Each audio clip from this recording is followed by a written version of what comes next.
Sebelum melanjutkan, jangan lupa subscribe dulu. Terima kasih. Bab 272, bukan pria sederhana.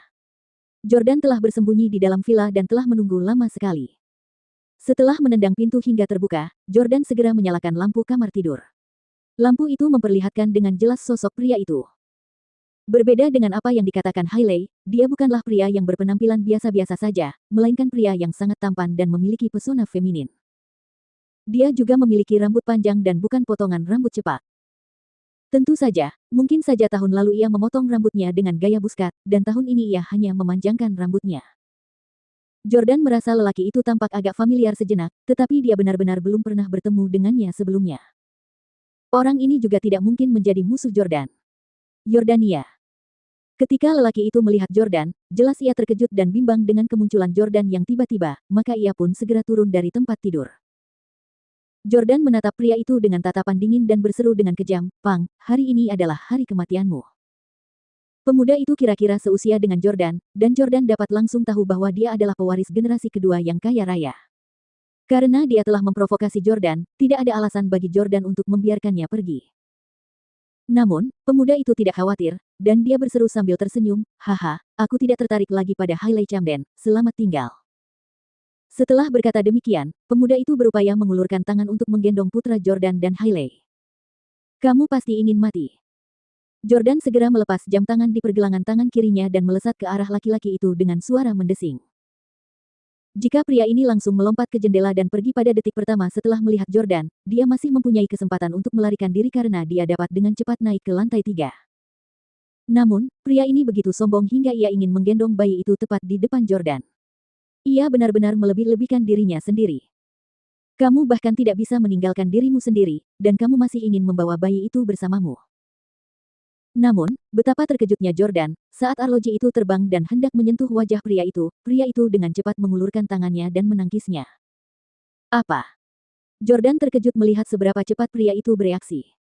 Secara umum, orang biasa tidak akan mampu menangkap benda yang dilempar oleh Jordan. Namun setelah melempar jam, Jordan tidak tinggal diam dan malah mengejar untuk menyerang. Ledakan, ledakan, ledakan.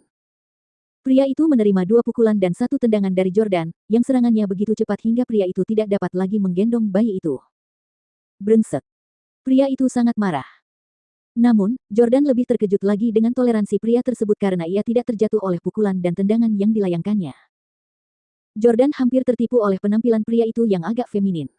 Meskipun dia tampak agak feminin, tubuhnya sangat kencang, dan dia jelas ahli dalam seni bela diri. Jordan tidak berani ceroboh dan terus menendangnya. Wah! Pria itu ditendang ke jendela oleh Jordan, setelah itu dia melompat langsung turun dari jendela. Jordan datang ke jendela dan melihat pria itu mendarat dalam posisi yang sangat standar dan aman. Ia lalu berguling di tanah sebelum bangkit berdiri. Tindakannya tampak lancar dan luas. Dia terampil dan tidak pernah cedera sama sekali. Pria itu berada di lantai pertama, menatap Jordan di lantai 3. Dia tertawa dan berseru, "Jordan, kamu cukup ahli, ya. Sayangnya, aku sedang terburu-buru hari ini. Aku akan menyiksamu lain kali." Setelah berkata demikian, lelaki itu ingin segera pergi. Namun, baru saja dia melangkah 2 langkah, puluhan lampu terang di halaman villa yang gelap itu tiba-tiba menyala. Mereka tak lain adalah anak buah Pablo. Jordan mendengus dingin dengan nada meremehkan. Orang ini benar-benar berpikir dia bisa pergi. Kalau saja tidak ada orang yang disergap di luar, Jordan pasti sudah melompat turun bersamanya daripada dengan tenang mendengarkan dia membual. Jordan berbalik, siap turun ke bawah untuk membersihkan kekacauan itu. Ia memperkirakan bahwa orang-orang Pablo seharusnya sudah menangkap orang itu saat ia sampai di bawah. "Jordan, aku sangat takut. Syukurlah kau ada di sini." Namun, Hailey meraih tangan Jordan. Jordan mencibir, "Takut? Aku tidak tahu kalau kamu takut. Kamu pernah bilang padaku sebelumnya kalau orang ini tidak tampan atau jelek dan dia hanya pria biasa." "Hah, dia cukup tampan untuk bergabung dengan America's Next Top Model." Hailey menggigit bibirnya dan berkata, "Yah, aku hanya takut kau akan cemburu, dan menurutku dia tidak tampan. Aku tidak suka pria yang memakai riasan dan anting-anting. Dia bahkan tidak 1/10 dari ketampananmu, Jordan." Aku tidak akan percaya sepatah kata pun yang kau katakan." Jordan menepis tangan Hailey dan berjalan mendekat. Hailey juga agak khawatir, jadi dia datang ke jendela untuk melihat apa yang terjadi di luar. Lelaki berwajah rupawan itu tetap tersenyum penuh percaya diri meski dikelilingi puluhan orang. Bagus, Jordan Stele, jadi kau tahu aku akan datang dan menyergapku di sini, gumam pria itu dalam hati. Di kejauhan, Salvatore berteriak padanya, berlututlah segera dan tetap diam. Pria itu tertawa dan mengejek, kau ingin aku berlutut. Kalian orang-orang kecil tidak memenuhi syarat. Pria itu segera mengeluarkan botol hijau kaki dari sakunya, mengeluarkan cincin itu, dan dengan cepat melemparkannya ke Salvatore dan yang lainnya. Hati-hati, semuanya. Salvatore menjerit, mengira itu granat, tapi ternyata itu bom asap. Asap kuning terus mengepul di tempat kejadian, menyebar begitu cepat hingga membuat mereka takjub.